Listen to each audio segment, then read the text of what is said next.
Welcome sa Dries TV. Kung interesado ka sa ganitong news, huwag kalimutang isubscribe ang ating YouTube channel. Maraming salamat! Welcome back again sa ating YouTube channel mga kakimpaw, and sa update natin ito ang pag-uusapan natin ay tungkol sa mga importanteng kaganapan na kina-Kim and syempre kay Paula Avellino. So pag-uusapan natin sa update na to ay may kaugnayan nga po sa Metro Manila Film Festival na napapabalita po na di umano ay meron daw pong entry si Kim and Paula Avellino.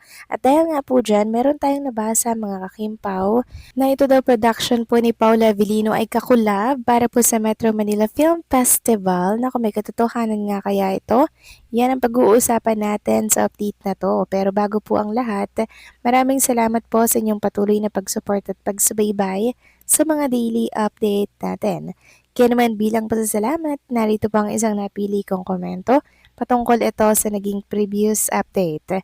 Mula ito kay Ginang Norma Dayag. Sabi niya, "Good day, Andres TV. Yes, sana'y may entry sila sa MMFF. Kahit di mo na yung Kopino. Ever since di pa sila nagkaka-entry sa MMFF, hopefully this will be materialized with veteran director to give a moral lesson and values to be emulated to the viewers. Kaya pala almost all entry in MMFF very rare.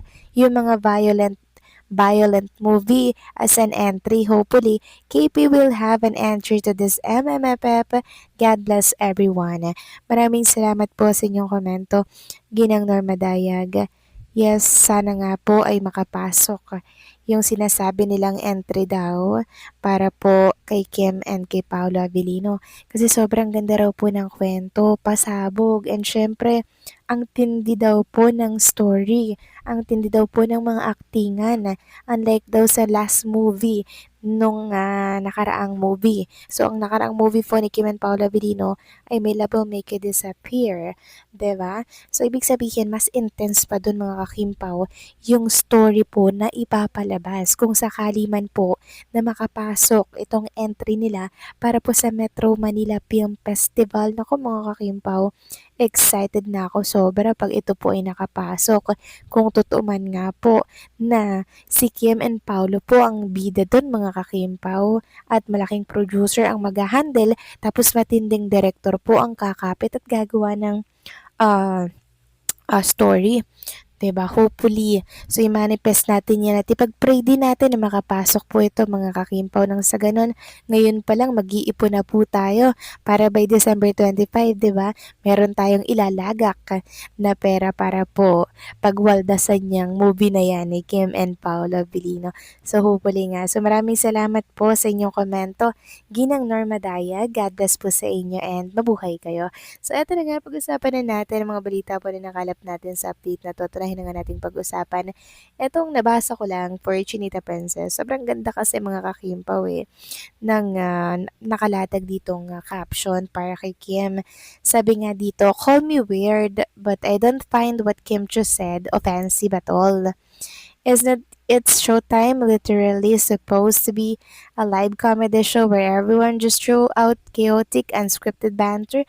Honestly, it feels like that haters were just sitting back waiting for any tiny excuse to drag her. It was a split-second harmless joke that got blown way out of proportion because people just love to be mad." So, yung mga taong yan yung mga bashers. Kaya si Kim Chu lagi yung pinuputakti po nila.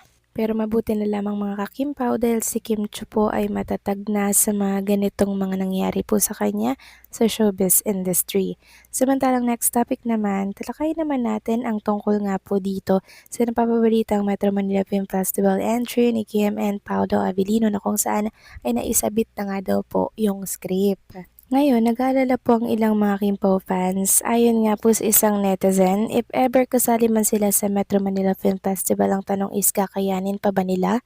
Kakayanin pa ba natin? Anyway, basta magandang material lang ang hiling ko kasi deserve nila. My God, direct to net, please Lord. Ngayon, sinagot po ito ng isa pang fan. Sabi niya, with their talents, add marketability, box office is a given. They just need a great material cause. Let us admit, #Kimpaw chemistry lang talaga ang nagdala ng last movie. Actually mga kakimpaw, may kupino pa po talaga si Kim and Paolo pero naguguluhan lang po talaga kung kaya pa ba nilang pagkasyahin yung oras po nila ngayong November and December nga po, yung Kupino at yung Metro Manila Film Festival. Sobrang ngarag na po sila mga kakimpaw. And naisip ko tuloy yung sinabi po ni Ma'am Carlina de la Merced na hanggang December nga daw po ay fully book na yung schedule ni Kim Chu. So dahil nga kaya ito mga kakimpaw doon, na may Metro Manila Film Festival sila. Tapos meron din pong Kopino mga kakimpaw. So paano kaya pagsasabayin ng powers ni Kim and Paolo Abilino ito? At eto pa nga po mga kakimpaw, meron pong lumabas na possible daw nakakulab itong production ni Paolo Abilino para po dito sa MMFF. Ayon kasi dito, di ko tuloy ma-enjoy agad ang KP movie sa rumors. Nasundo agad si Inger Pag-all ko dito, mga wala sa hulog na demands agad ang nabasa ko. Anyways, if the movie is true, please let it be good. I have a feeling it might be a collab with Paulo's production and maybe P8. Wishful thinking yung SC sa promo na lang kayo makialam. Hayaan na lang yung dalawang ND prod sa script and storytelling. Dahil may nagkomento pa ng ganito, sana talagang hirap din talaga na ang daming nangingialam, hindi nasusunod yung original na plano ng mga artist and director. Hi! Tapos sabi parang isa, trust issue sa SC, apaka lala niyan nila. So ano bang problema sa SC mga kakimpaw? 'Di ba? So sana naman po ay wag na munang makialam kung ano man po yung mga nangingialam dito dahil ang focus talaga natin is yung katotohanan po dito sa Metro Manila Film Festival na script na pinasa daw po ng producer dito po sa MMFF. So maganda daw po yung movie, talagang pasabog yung mga eksena, malalim, matindi at mag-iiwan daw po ito mga kakimpaw ng aral sa mga manonood. So sana nga po ma-approve ito sa second batch po mga kakimpaw ng official entry para po sa Metro Manila Film Festival kasi kahapon apat pa lamang po yung napipili po nila doon. So sa next batch, pipili ulit sila ng mga deserving talaga at magaganda po talaga yung kwento na papatok sa takilya. So depende po kasi daw yun sa script na ipapasa. Kaya hopefully kung may katotohanan naman nga po itong mga balita na kumakalat sa social media, sana makapasok po yung kay Kim and Paolo. And sana din kakulab po yung production ni Paolo Avellino mga kakimpaw. Ipag-pray na lang natin kasi tayo din naman po yung mag enjoy by December. December 25 mga kakimpaw. Chuck blockbuster din po ito. Bukod yung kay Meme Vice and kay Bossing Big Soto, pipilahan din po for sure itong movie ni Kim and Paolo.